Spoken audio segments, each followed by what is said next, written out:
كانوا من آياتنا عجبا. درود بھیجے گا محمد و آل محمد پر.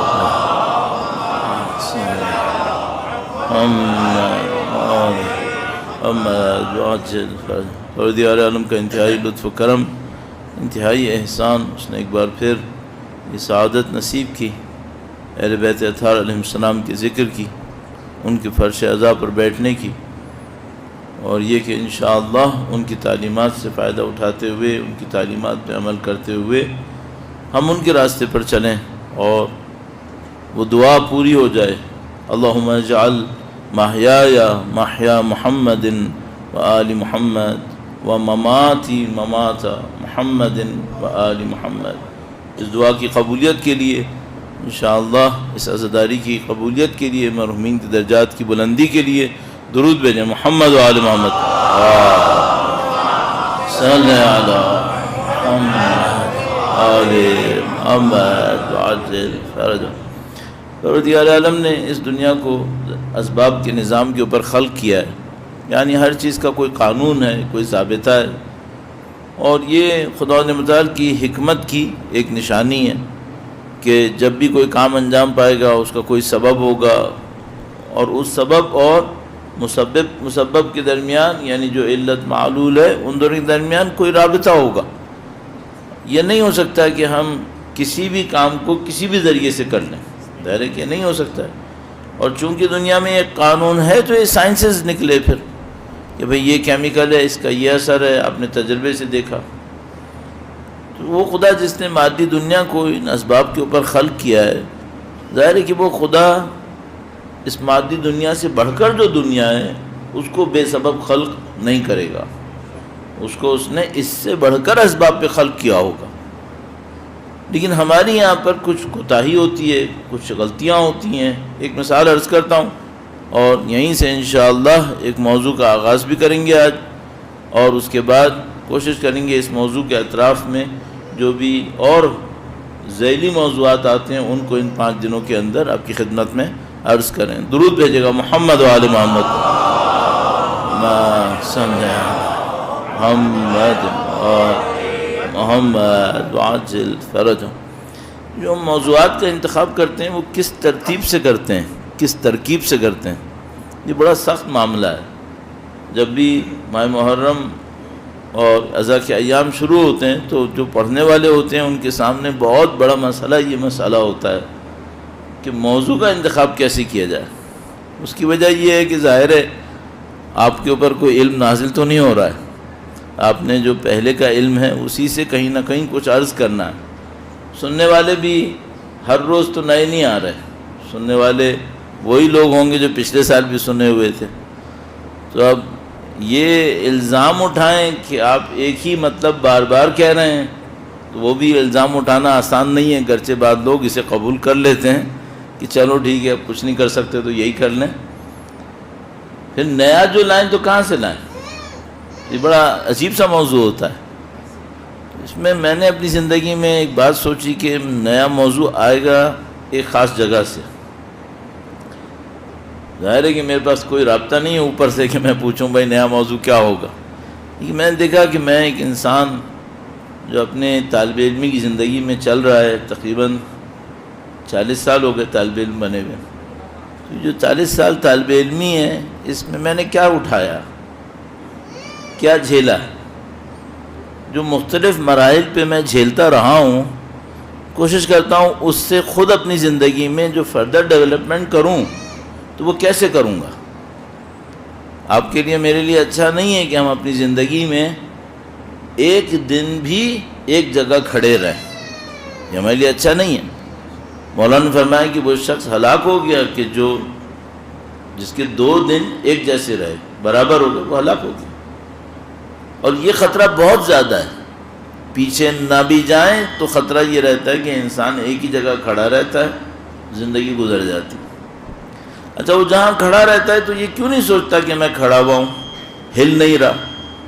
اس کی وجہ یہ ہے کہ اس کے اطراف میں لوگ اس سے بھی نیچے جا رہے ہوتے ہیں، تو اس کو ایک سیٹسفیکشن ملتی رہتی ہے کہ دوسرے لوگ مجھ سے بھی نیچے جا رہے ہیں اور میں کچھ نہیں کر رہا تو کم سے کم اپنی جگہ پہ کھڑا ہوں، لیکن وہ بیچارہ بیوقوف بن جاتا ہے، چونکہ ہمیں آخرت دوسروں کے ساتھ اکٹھی نہیں گزارنی ہے، اپنی اپنی آخرت، اپنی اپنی قبر خود دیکھنی ہے۔ اس دنیا میں تو یہ ہو سکتا ہے کہ بھائی میرے پاس ایک گاڑی ہے، دوسروں کے پاس تو اس سے بھی کم ہے، یہ چل جائے گا شاید، لیکن میں دنیا میں یہ سوچوں کہ دوسرے لوگ نعوذ باللہ تعالی، صد نعوذ باللہ، ایسا نہیں ہوگا، لیکن میں کہہ رہا ہوں کہ مثلا دوسرے لوگ جہنم کے اتنے نیچے درجے میں جا رہے ہیں، میں تو تھوڑا سا اونچے والے درجے میں ہوں، ارے یہ صحیح بات نہیں ہوگی۔ دوسرے کہاں جا رہے ہیں مجھے اس سے کیا غرض، مجھے تو دیکھنا ہے میں کہاں جا رہا ہوں۔ تو 2 دن برابر بھی نہیں ہونے چاہیے، کوئی نہ کوئی ڈیولپمنٹ ہونی چاہیے۔ یہ ڈیولپمنٹ کہاں سے آئے گی؟ یہ کویسچن اندر سے کھانا چاہیے اس کو ہمیں، یعنی یہ ہمارے اندر سے تڑپ پیدا کرے کہ ڈیولپمنٹ کہاں سے آئی ہے۔ کیوں؟ نماز تو پہلے بھی پڑھ رہا تھا، ابھی بھی پڑھ رہا ہوں، روزے تو پہلے بھی رکھ رہا تھا، عزاداری میں پہلے بھی جاتا تھا، تو ڈیولپ کیسے ہوں گا، آگے کیسے بڑھوں گا؟ اور میں طالب علم ہونے کے ناطے آپ کی خدمت میں عرض کر رہا ہوں، اگر یہ سوال آپ کے لیے نہیں بن رہا ہے، یہ بہت غلط نشانی ہے، اس سے ہوشیار رہیے گا۔ اگر یہ سوال آپ کے لیے نہیں بن رہا ہے، کیا سوال؟ کہ میں آگے کیوں نہیں بڑھ رہا؟ اگر یہ نہیں آ رہا سوال آپ کے ذہن میں، بہت خطرناک بات ہے۔ کیوں؟ اس کا مطلب یہ ہے کہ شیطان ایک معاملے میں دھوکہ دینے میں کامیاب ہو گیا، اس کو کہتے ہیں خود پسندی، کہ میں کسی اچھی جگہ پہنچ گیا ہوں۔ یہ بہت خطرناک جگہ ہے۔ اگر خود پسندی نہیں ہوتی تو کیوں راضی ہوئے اس جگہ پہ جہاں اب تک کھڑے ہو؟ آگے جاتے۔ اس کی ایک اور وجہ بھی ہے، وہ بھی آپ کی خدمت میں عرض کروں، درود بھیجے گا محمد و آل محمد، صلی علی محمد آل محمد وعجل فرجہم۔ ایک اور وجہ یہ ہے کہ معمولاً ہم لوگ اپنے سے بہتر کو اس معاملے میں نہیں دیکھتے۔ ہمارے پاس روایت موجود ہے کہ دنیا کے معاملے میں ان کو دیکھو جو تم سے نیچے ہیں، آخرت کے معاملے میں ان کو دیکھو جو تم سے اوپر ہے۔ بدقسمتی سے ہماری دنیا الٹی ہے، ہم دنیا کے معاملے میں بادشاہوں کو دیکھتے ہیں اور آخرت کے معاملے میں اس آخرت کے انتہائی پست لوگوں کو دیکھتے ہیں، اس کی وجہ سے سیٹسفیکشن آ جاتی ہے۔ تو اس کا مطلب ہے ایک اور کام کر لیں، کچھ ایسے لوگوں کی زندگی پڑھنا شروع کر دیں جو ہم سے بہتر تھے، کچھ تو جھٹکا لگے کہ بھائی یہ بھی ہو سکتا تھا اور ہم نے نہیں کیا، تو کچھ انسپریشن ملے گی، کچھ آپ کو طلب ملے گی۔ تو میں ان 5 دنوں میں کوشش کروں گا 1-2 کتابیں ایسی آپ کی خدمت میں عرض کر جاؤں، اور ظاہر کوشش کروں گا اردو زبان میں ہونی چاہیے، ورنہ کیا فائدہ ہوگا دوسرے لوگوں کو۔ تو ایسی کتابیں بھی بتا دیں گے کہ جس میں آپ کچھ آگے کے لوگوں کو بھی دیکھ لیں، تاکہ انشاءاللہ اس سے بھی ایک انسپریشن مل جائے۔ اور پوائنٹ جو ہے وہ یہی ہے کہ بھائی یہ جو ترقی ہے یہ کیوں نہیں ہے اگر ایک جیسی ہے، پیچھے جا رہی ہے تو خیر بہت ہی خطرناک معاملہ ہے، اس کو بھی عرض کریں گے۔ اور اگر ترقی کرنی ہے تو یہ ترقی کیسے کرنی ہے، ہم تھوڑا اس کے اوپر فوکس کریں گے، لیکن اس کے ساتھ ایک اور موضوع ہے جو اس میں مددگار ہوگا۔ تو پہلے میں نے موضوع کو تو تھوڑا بہت آپ کی خدمت میں عرض کر دیا، اب اس سے لنک کرتے ہوئے جو موضوع ہے وہ بھی تھوڑا سا عرض کروں گا۔ درود بھیجے گا محمد و آل محمد، صلی علی محمد آل محمد وعجل فرجہم۔ عرض ہوا کہ خدا متعال نے اس دنیا کو قوانین پہ خلق کیا ہے۔ ایک چیز ہوتی ہے حسن ظن، آپ کسی کے بارے میں اچھا سوچیں، یہ اچھی چیز ہے، دوسروں کے بارے میں اچھا سوچنا۔ البتہ ہمارے پاس ایک روایت موجود ہے جو میرے ذہن میں ہے، ابھی شاید خدا نہ کرے غلطی نہ کر رہا ہوں، لیکن میرے خیال میں مولا 7ویں امام موسیٰ کاظم علیہ السلام سے صلی علی محمد محمد وعجل فرمایا حسن زن وہاں صحیح ہے جہاں معاشرے میں برائی عمومیت کے ساتھ رائج نہ ہوئی ہو، وہاں حسن زن کرو. لیکن اگر کوئی برائی عمومیت کے ساتھ رائج ہو گئی ہے، اب حسن زن نہیں ہے صحیح یہاں پر. اب تم سوچو کہ نہیں انشاءاللہ برا نہیں ہوگا، معاشرہ مبتلا ہو چکا ہے، اب کیا حسن زن رکھوں کہ انشاءاللہ مبتلا نہیں ہوگا.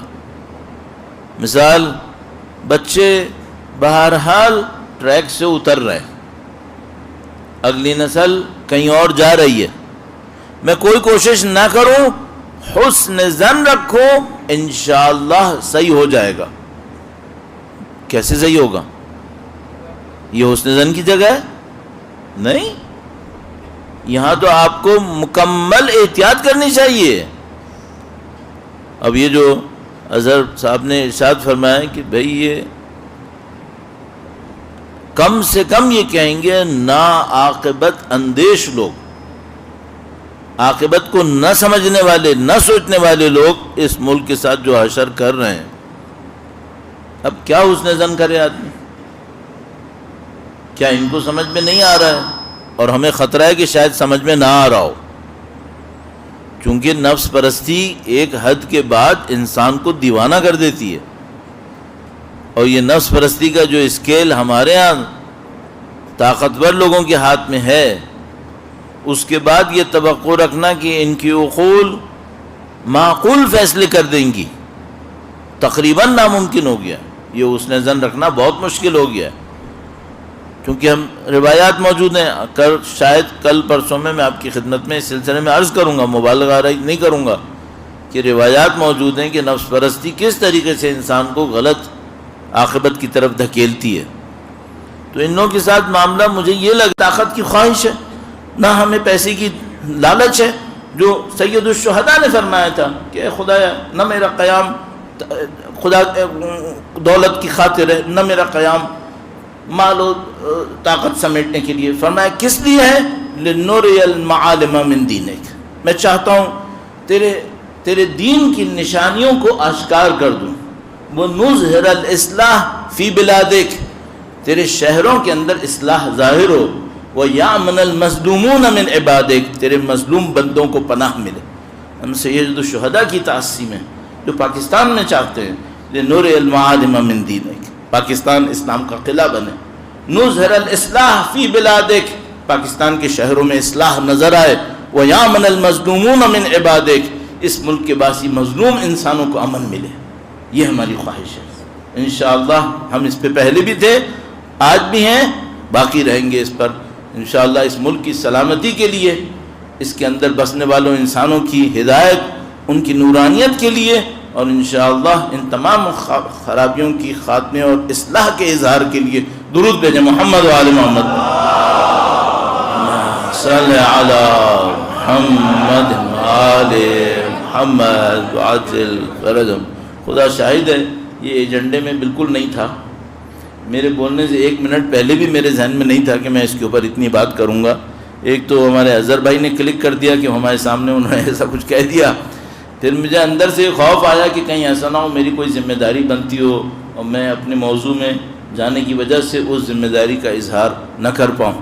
تو تھوڑا میں ڈر گیا، تو میں نے موضوع کو روک کر آپ کا وقت لیا اور اس بات کو عرض کرنا اپنے لیے ضروری سمجھا. خدا انشاءاللہ ہمیں اور آپ کو ہدایت اور نورانیت کے راستے پر چلنے کی سعادت نصیب فرمائے انشاءاللہ. ایک بار پھر اپنی سلامتی کے لیے، اس ملک کی سلامتی کے لیے، اس میں بسنے والے تمام انسانوں کی سلامتی کے لیے درود بھیجیں محمد و آل محمد. صلی علی محمد وعجل فرج. خدا متعال نے سب کچھ اسباب کے اوپر خلق کیا ہے. اگر میں معنوی ترقی کروں گا تو کوئی سبب چاہیے، بے سبب نہیں کر سکتا. اگر آپ چاہتے ہیں آپ کسی زندگی میں اس نتیجے پر پہنچیں جس پر خدا پہنچانا چاہتا ہے تو ظاہر ہے اس کے لیے اسباب چاہیے، ان اسباب پہ محنت کرنی پڑے گی. کوئی انسان کسی جگہ پر پانی ڈال کر آگ کا نتیجہ نہیں لے سکتا، نہ کوئی انسان آگ ڈال کر پانی کا نتیجہ لے سکتا ہے. خدا نے ہمیں اپنے قرب کا وعدہ کیا ہوا تمام عبادتوں کو قربتاً الی اللہ کرنے کا ہم نے حکم دیا ہوا ہے۔ یہ قرب الہی مفت میں نصیب نہیں ہوگا۔ یہ قرب الہی، خدا متعال کا قرب، یہ کسی اسباب سے نصیب ہونا ہے۔ ہمیں اور آپ کو جو دیکھنا ہے وہ یہ کہ بھئی یہ جو کائنات ہے، اور میں اس موضوع سے بھی اور نزدیک کروں چند نکات سے جو عرض کیے، یہ کائنات 15-20 علیحدہ مجموعے نہیں ہیں، یہ کائنات توحید کے سائے میں ہے۔ اگر ایک جگہ کوئی خرابی آئی ہے، یقیناً کہیں اور کوئی خرابی آئی ہے، یا اس کے سبب ہے، یہ سبب ہے اس کے لیے، یا وہ سبب ہے اس کے لیے۔ بس اگر مثلا آپ نے تمام عوامل اسباب کا جائزہ لیا، آپ نے دیکھا جین میں کوئی خرابی ہے، اب یا اس جین کی وجہ سے کوئی اور خرابی آنے والی ہے، یا یہ جو جین ہے یہ بھی کسی خرابی کا نتیجہ ہے۔ تو یہ جو ملک کی حالت ہے نا، یہ بے سبب نہیں ہے، سبب کہیں اور ہے۔ اس سبب کو ڈھونڈے بغیر اصلاح نہیں ہو پائے گی، وہ سبب ڈھونڈنا پڑے گا ہمیں۔ جب آپ وہ اسباب ڈھونڈیں گے تب آپ کو نظر آئے گا، اور آپ جانتے ہیں، اس پر آپ کا عقیدہ ہے کہ توحید کیسے عمل کر رہی ہے، توحید کا عمل ہے یہ۔ ابھی مثال کے طور پر آج کل بہت زیادہ گفتگو اچھا ہے کہ ہو رہی ہے انوائرمنٹ کے حوالے سے، آپ فضا کے حوالے سے، کہ بھئی یہ جو جس انوائرمنٹ کے اندر ہم زندگی گزار رہے ہیں یہ تباہ ہو رہا ہے، پتہ نہیں ہیٹ ویوز آ رہی ہیں، سیزن کے علاوہ ہٹ کے چیزیں ہو رہی ہیں، یورپ میں پتہ نہیں 40 درجے تک گرمی پڑ رہی ہے، کہیں پہ گرمی آ ہی نہیں رہی ہے۔ تو یہ سب لوگ کہہ رہے ہیں کہ ہاں بھئی یہ ہمارا جو انوائرمنٹ تھا وہ کولیپس کر رہا ہے۔ البتہ کچھ لوگ کہہ رہے ہیں کہ ٹیمپرری ہے، واپس آ جائے گا، کچھ لوگ کہہ رہے ہیں کہ نہیں، نو ریٹرننگ پوائنٹ کے یا نزدیک آ چکے ہیں یا اس پوائنٹ کو گزار چکے ہیں۔ کچھ لوگوں کی باتیں یہ، کچھ کی وہ۔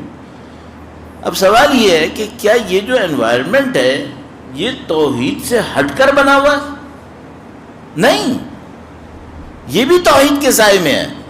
اب آپ کہیں گے مولانا دیکھیں، آپ انوائرمنٹ کو آپ گیسز تک رکھیں، فوسل فیولز تک رکھیں، اس کو آپ ادھر اخلاق میں نہیں لائیں۔ بھائی میں کیا کروں، روایتوں نے اس کو ایک دوسرے سے کنیکٹ کیا ہوا ہے۔ اگر یہ گناہ کرو گے تم پر بارش نہیں برسے گی، اگر یہ گناہ کرو گے تمہاری فصلیں خراب ہوں گی۔ یہ کنیکشن دیا ہوا 1400 سال پہلے۔ اب میرا جیسا طالب علم اپنی آنکھوں سے پڑھ رہا ہے، دیکھ رہا ہے، تو کیا انکار کروں اور کہوں کہ نہیں تم اس کو ہٹا دو، اس پہ کوئی کریکشن نہیں کرو اور جا کے جاؤ انوائرمنٹ کے اوپر کام کرو؟ بھائی یہ توحید ہے۔ وہ اوزون لیئر ہو، آکسیجن اور کاربن، وہ بھی اسی خدا کی ہے جس نے ہمیں اخلاق دیا ہے۔ یہاں پہ خرابی کرو اور وہاں پہ اصلاح رہے، یہ نہیں ہوگا۔ یا وہاں پہ اس خرابی ہو رہی ہو اور اس کا یہاں سے کوئی تعلق نہ ہو، نہیں، یہ نہیں ہونے والا ہے۔ کچھ بھی کر لو نہیں ہوگا۔ تو ابھی کیا کرنا ہوگا؟ دونوں چیزیں صحیح کرو، دونوں پہ محنت کرو۔ ایک دفعہ میں کراچی میں جا رہا تھا کہیں ٹیکسی میں، پہلے بھی سنا چکا ہوں گا، ٹیکسی والے سے میں نے کہا کہ الحمدللہ روڈز اچھی بن رہی ہیں کراچی میں اور اب شاید ٹریفک بہتر ہو جائے گی۔ اس نے کہا نہیں ہوگی۔ میں سمجھا ٹیکسی والے ہمیشہ ایسی باتیں کرتے ہیں، پیسمزم دکھاتے ہیں، نیگیٹو۔ تو میں نے کہا کیوں نہیں ہوگی؟ کہنے لگا ٹریفک سڑکوں سے صحیح نہیں ہوتی۔ میں نے کہا بھائی کس سے صحیح ہوتی ہے؟ کہنے لگا ٹریفک اس وقت صحیح ہوتی ہے جب لوگ ایک دوسرے کی رسپیکٹ کرتے ہیں، اس وقت ٹریفک صحیح ہوتی ہے۔ یہ آپ سڑکیں چوڑی کیے جاؤ اور ان کو رسپیکٹ کرنی نہیں آتی، یہ ٹریفک صحیح نہیں ہونے دیں گے۔ نہ کہوں 100% تو کم از کم 90-95% تو کہوں گا کہ صحیح کہہ رہا ہے۔ اصل مسئلہ یہاں پہ پھنسا ہوا ہے۔ تو اب آپ اور میں بھی ایسے ہی ہیں، ہمیں واقعاً کچھ کرنا ہے، پہلے اندر بدلنا پڑے گا۔ وہ جو آئے کریمہ ہے جس کو علامہ اقبال نے شعر میں کہا، نہیں بدلو گے اپنی حالت نہیں تبدیل ہوگا۔ اور خدا کسی قوم کی اچھائی کو تبدیل نہیں کرتا جب تک وہ لوگ اپنے ہاتھوں خراب نہیں کرتے، یہ خدا کا قانون۔ تو اب آپ یا تو ایک کمپریہنسو چینج کی خاطر، جس میں انوائرمنٹ بھی شامل ہے، پاکستان کی سیاست بھی شامل ہے، پاکستان کی معیشت بھی شامل ہے، اور ہمارے اخلاقیات بھی شامل ہیں، یا اس کی خاطر، یا اب بولو نہیں اس سے کوئی تعلق نہیں ہے، یہ ہماری عاقبت کا معاملہ، چلو عاقبت کی خاطر، کسی خاطر اس بات کو سوچ لو بھائی اپنے آپ کو بہتر کیسے بنانا۔ اور میں بتا رہا ہوں کنیکشن ہے، یہ سب چیزیں جڑی ہوئی ہیں، یہ خدا متعال نے جو وعدہ دیا ہے اللہ کے نبی نے ہمیں کہ جب وہ تشریف لائیں گے تو زمین و آسمان سے وہ سونا اگلے گا، جو وہ برکتیں آئیں گی جو تم کبھی نہیں سوچ پاؤ گے۔ یہ جو خدا کا عدل کا نظام ہے یہ زمین و آسمان کو برکتیں دیتا ہے۔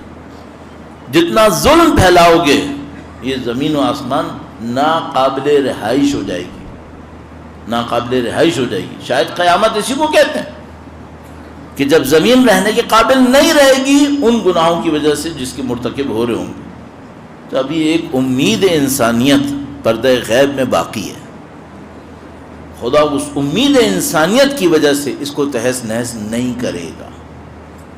اللہ کے نبی نے وعدہ کیا ہوا ہے جب تک میرے فرزند نہیں آئیں گے قیامت نہیں آئے گی۔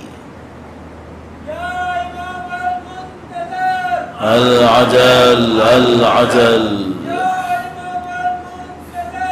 العجل العجل، یہ وعدہ الہی ہے۔ نہیں معلوم وقت کے امام کے ذکر میں کتنی برکتیں رکھی ہیں، یہ خدا کا نظام ہے، ان کے ذکر میں برکتیں ہیں۔ تو آپ کی اور میری زندگی میں کم سے کم یہ چیز ہونی چاہیے کہ آپ کی صبح کہیں امام کو سلام سے ہو، پڑھ سکتے ہیں، کوئی زیارت پڑھ لیں، زیارت آل یاسین پڑھ لیں، کوئی دعا پڑھ لیں، دعائے عہد پڑھ لیں، کچھ نہیں کر سکتے دعائے سلامتی امام پڑھیں، لیکن اس کو اپنی زندگی کا حصہ بنائیں تاکہ انشاءاللہ ان کی برکتیں ہمارے اوپر نصیب ہوں۔ میں موضوع کے نزدیک آتا ہوں پھر میرا ذہن کہیں اور جاتا ہے، پھر میں موضوع کے نزدیک آتا ہوں۔ اب سالڈ چونکہ چند منٹ آج کے صرف باقی رہ گئے، آپ کی خدمت میں اس کو عرض کرتا ہوں، ایک بار پھر درود بھیجے گا محمد و آل محمد، صلی علی محمد آل محمد وعجل فرج۔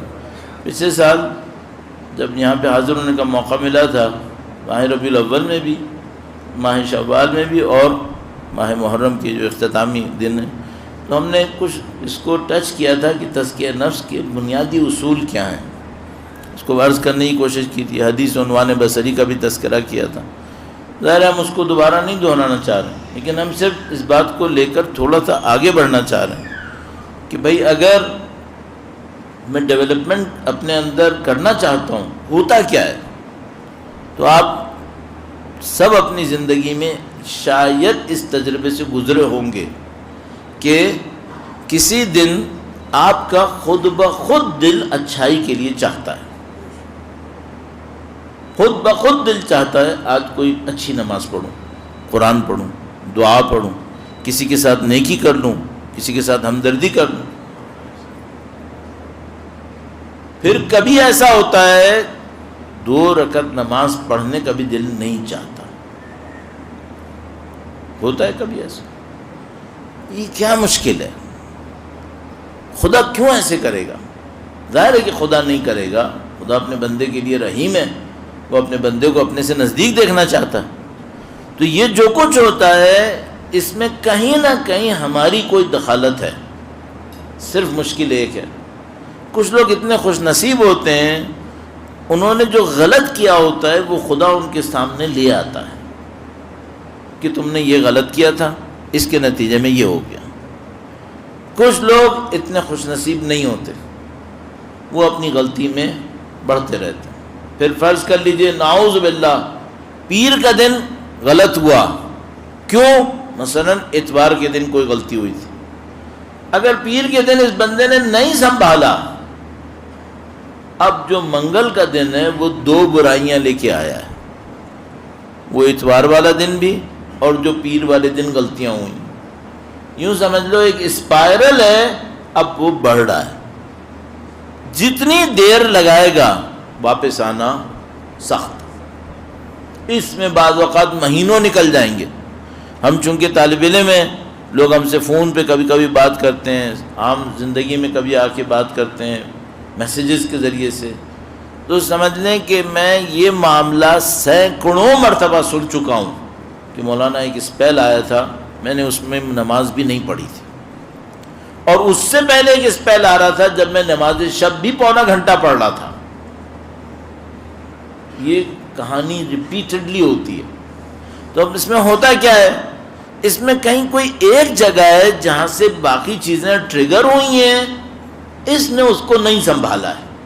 تو یہاں دو موضوعات بہت خطرناک سامنے آتے ہیں۔ نمبر ایک، اس کو پکڑو کہ یہ ٹریگر کہاں سے ہوتا ہے، ڈاؤن فال ٹریگر کہاں سے ہوتا ہے، نمبر ایک۔ نمبر ٹو، اگر ہو جائے بچے کیوں نہیں، بچنے کا راستہ کیا ہے، ان دونوں کو پکڑنا ہے۔ ان دونوں کو جب میں کام کرنے لگتا ہوں، پچھلی دفعہ میں نے کچھ عرض کیا تھا سیکنڈ پوائنٹ پر کہ اگر ایسا ہو جائے تو آدمی کیا کرے، پچھلی دفعوں میں یاد بھی نہیں ہے کون سے سال کس دفعہ، لیکن یہ عرض کیا تھا۔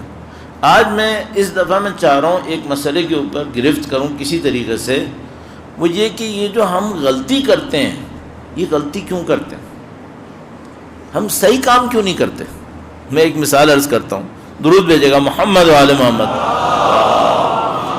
صلی علی محمد آل محمد واجل فرج۔ بچکانہ سی مثال ہوگی، مجھے معاف کیجیے گا، میں ٹیچنگ کا سابقہ ہے۔ ٹیچنگ کے سابقے میں ایک اچھی بات ہوتی ہے، آدمی سمجھانے کی صلاحیت لے لیتا ہے۔ ایک غلط بات یہ ہوتی ہے کہ سب کو بچہ سمجھنے لگتا ہے۔ تو آپ اس سے برا نہیں مانیے گا کہ میں بچکانہ مثالیں دیتا ہوں، لیکن سمجھانے کے لیے میرے خیال میں چل جاتی ہے۔ آپ کے ساتھ کبھی ہوا ہوگا کہ آپ نے ایک الارم لگایا کہ اٹھنا ہے، بہت ضروری اٹھنا ہے، الارم بجا، اٹھے بھی، بند کیا، پھر سو گئے۔ صحیح ہے؟ یہ آپ نے جان بوجھ کے کیا تھا؟ بھائی ایک لحاظ سے جان بوجھ کے کیا تھا، چونکہ ہاتھ تو میرا ہی تھا، فیصلہ تو میرا تھا، لیکن کچھ لگتا ہے کہ اس وقت اتنا ہی کنٹرول تھا جتنا بعد میں افسوس ہو رہا ہے۔ نہیں، اس وقت لگنے لگتا ہے جیسے کوئی اسپونٹینیس ڈیسیشن آیا، ٹھک بند کیا، سو گیا۔ اس وقت صحیح فیصلہ کیوں نہیں ہوا؟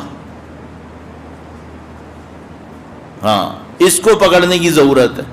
اچھا، بعض اوقات یہی ہم ہوتے ہیں اور صحیح فیصلہ کر لیتے ہیں۔ ہاں، مثال عرض کرتا ہوں، بھائی ایک رات آپ سوئے، اب فجر کا ٹائم آج کل ایک چیلنج بنا ہوا ہے، فجر کا ٹائم ٹھیک ٹھاک چیلنج ہے۔ آپ کے یہاں کتنے بجے ہے فجر کی اذان؟ میں نے کسی سے پوچھا فجر کی اذان کتنے بجے، کہنے لگا مولانا قضا کا پوچھو، اذان کا کام پوچھ رہے ہو، 3:50۔ میں ابھی کہیں اور تھا، وہاں پر فجر ہو رہی تھی 2:40 پہ۔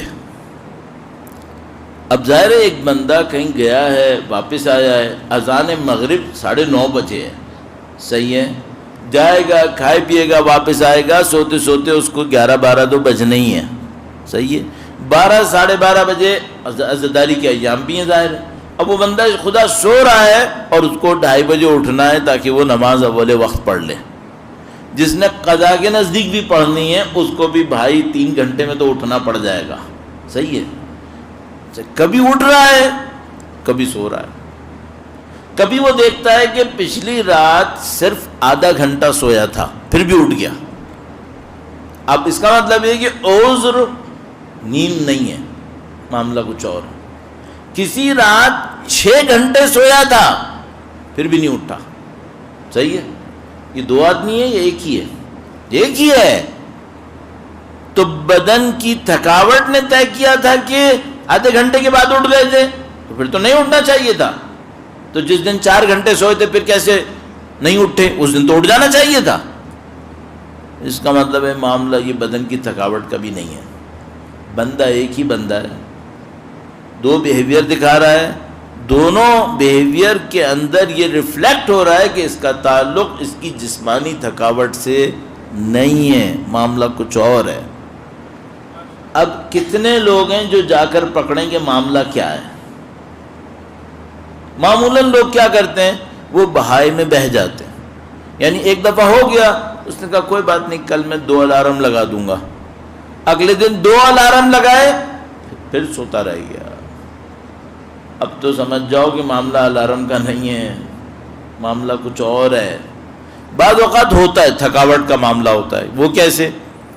رات کو پیٹ بھر کے کھا کے سویا ہے, اس کے اوپر کولڈ ڈرنک اور لسی بھی پی لی ہے, تو جو سانس کی بھی گنجائش تھی اس میں سے بھی کچھ جگہ گھیر چکا ہے.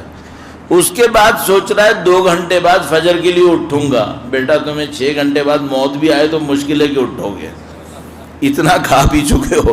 تھوڑا کم کھا کے سو تو شاید کوئی چانس ہے. یہ تو یقیناً اپنی حرکت ہے, جسم کی حرکت ہے. لیکن بعض اوقات ایسا بھی نہیں ہے, جتنی زندگی میں نارملی کھاتا تھا اتنا ہی کھایا تھا. صحیح ہے. تو مجھے آپ کو کہیں اور بات نہیں کرنی, اور زیادہ اس پہ کنسنٹریٹ کرنا ہے, فوکس کرنا ہے. یہ فیصلے غلط کیوں ہوتے ہیں؟ یہ جو میں نے مثال دی اس میں پھر آسان ہے. آپ کہیں گے اس میں آسان ہے, اس میں زیادہ مشکل ہے. نہیں, یہ پھر آسان ہے. کیوں؟ اسپونٹینیس ڈیسیژن ہے, لاجیکل کیلکولیشن ہوئی ہی نہیں ہے. اس خواب میں جب انسان اٹھ کے الارم پہ ہاتھ مارتا ہے اور نہیں اٹھتا, کوئی لاجیکل کیلکولیشن کی تھی اس نے؟ نہیں. اور جب وہ اٹھ جاتا ہے تو کیا لاجیکل کیلکولیشن پہ اٹھتا ہے؟ نہیں. یہ پھر آسان ہے پکڑنا, ایک اور جگہ سخت ہے. وہ کیا ہے؟ ایک فیصلہ کرنا تھا جس میں ساری کیلکولیشن بھی اس نے خود کی ہیں, پھر بھی فیصلہ غلط کیا ہے. اب کیوں غلط کیا ہے؟ اب یہ فیصلہ صحیح کیسے ہوگا؟ صحیح ہے.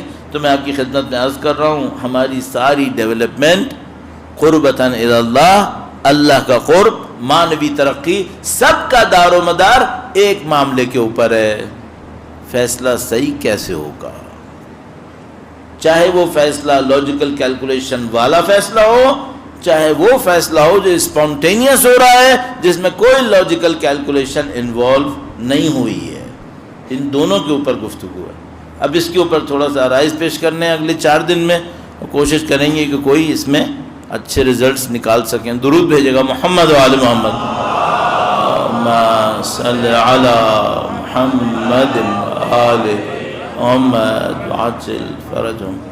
گرمی بھی کافی زیادہ ہے, باتیں بھی تھوڑی سی گرمی والی ہو گئی ہیں, لیکن ایک بات ہمیشہ ذہن میں رکھیے گا, سورہ توبہ میں خداوند متعال نے لوگوں سے کہا کہ تم جنگ کے لیے کیوں نہیں جاتے. ظاہراً غزوہ تبوک کا معاملہ تھا, تو انہوں نے کہا کہ باہر گرمی بہت ہے اس لیے ہم نہیں جاتے. تو خداوند متعال نے فرمایا کہ نار و جہنم اشد و حرہ, یاد رکھنا جہنم کی آگ اس سے زیادہ گرم ہوگی. گرمی تمہیں صحیح کام سے نہ روکے, اس بات کو ذہن میں رکھیں. اگر کبھی آپ کو لگے کہ اے سی میں سونے کی وجہ سے نہیں اٹھ پا رہے, تو میں مشورہ دوں گا پھر جا کے ایسی جگہ سو جہاں پنکھا بھی نہ چلے. کیوں؟ قضا نماز کی گرمی اس سے کہیں زیادہ ہوگی جو بغیر پنکھے سونے سے ملے گی, وہ بہت سخت ہوگا. تو نہیں کہہ رہا کہ آپ بغیر پنکھے کے سوئیں, خدا نہ کرے کچھ اور نہ ہو جائے, لیکن تھوڑا سا اپنی لذتوں کو کم کر لیں. اگر لذتیں رکاوٹ بنتی ہوں, تو میں نے فجر کے اوپر کافی بات کر لی آج. انشاءاللہ آپ اور ہم خوش نصیب ہیں.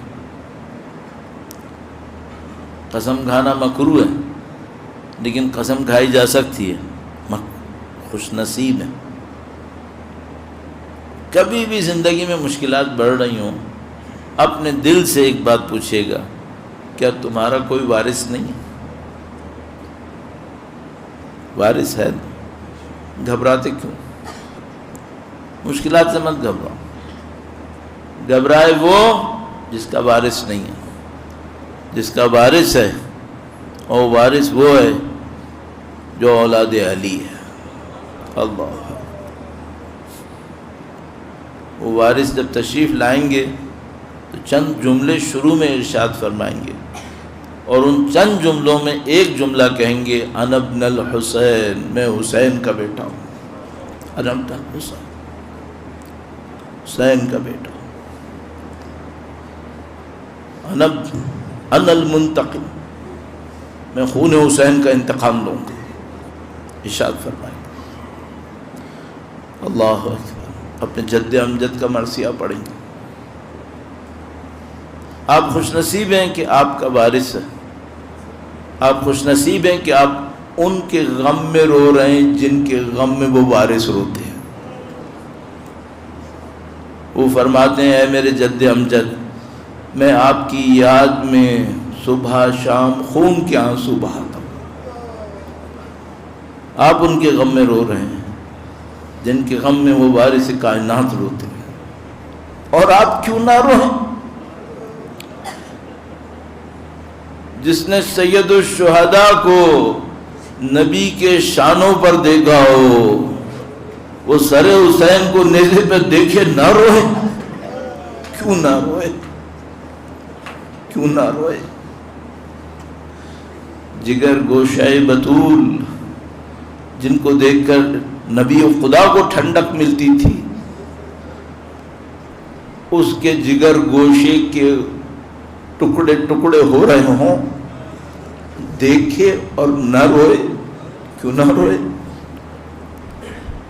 6 ماہ کا بچہ پیاسا سے بہو رہا ہوں، دیکھے اور نہ روئے؟ کیوں نہ روئے؟ تو میرا طریقہ کار رہتا ہے، جہاں کہیں بھی عاشرہ مجالس خمسے کے لیے جاتا ہوں، پہلے دن چند جملے بی بی سیدہ کے مصائب میں سے عرض کرتا ہوں۔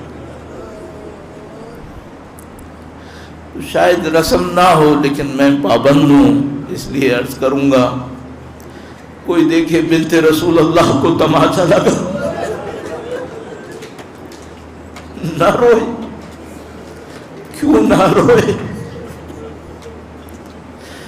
یا اللہ، جس گھر پہ کھڑے ہو کر رسول اللہ 6 مہینے تک کہتے رہے السلام علیکم یا اہل بیت النبوہ ومعدن الرسالہ ومختلف الملائکہ، وہاں کوئی آئے اور آگ لگانے کی دھمکیاں دے، کوئی کیوں نہ روئے؟ اللہ اکبر۔ مولا امیر المومنین کی پہچان کیا ہے؟ صاحب ذوالفقار، حیدر کرار۔ اللہ اکبر۔ یہ صاحب ذوالفقار اگر زمین پہ بیٹھ کے رو رہا ہو، اس کا شیعہ کیوں نہ روئے؟ اس کا شیعہ کیوں نہ روئے؟ اللہ اکبر۔ اگر ایک وقت آئے اور یہ علی امامہ اتار کے ماتم کرے تو علی کا چاہنے والا کیوں نہ روئے؟ اور ایک موقع آئے جب سید الشہداء کہے میں ماں کو الوداع نہیں کروں گا، پہلے میری ماں مجھے الوداع کرے، اور امیر المومنین فرمائے خدا کی قسم فاطمہ کے بندے کفن ٹوٹے، سیدہ کا ہاتھ برآمد ہوا، حسین کو اپنے پاس بلا لیا اور ندائے غیبی آئی ہے علی بچے کو ماں سے جدا کر دو۔ ماں الوداع کہاں کرتی ہے؟ شب عاشور بھی کربلا میں ہے، ذبح حسین پر بھی ماں کھڑی ہے، ایک طرف بچہ ذبح ہو رہا ہے، ایک طرف بیٹی تلے سے ربیہ پر۔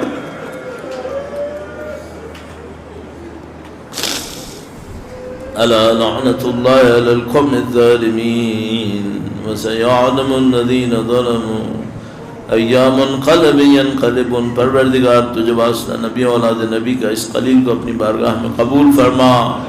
خدایا ان کی نورانیت سے ہمارے مرحومین کی قبور اور ہمارے قلوب کو منور فرما۔ خداوندہ اس پاکستان کو ان عزائم ناپاک سے، ان سازشوں سے محفوظ فرما، اس کے بازیوں کو امن و سکون و ہدایت نصیب فرما۔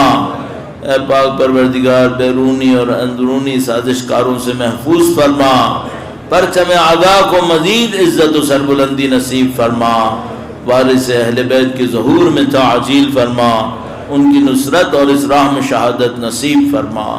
ربنا تقبل منا انك انت السميع العليم وتب علينا انك انت التواب الرحيم بجاه نبيك وعزرته الطاهرين۔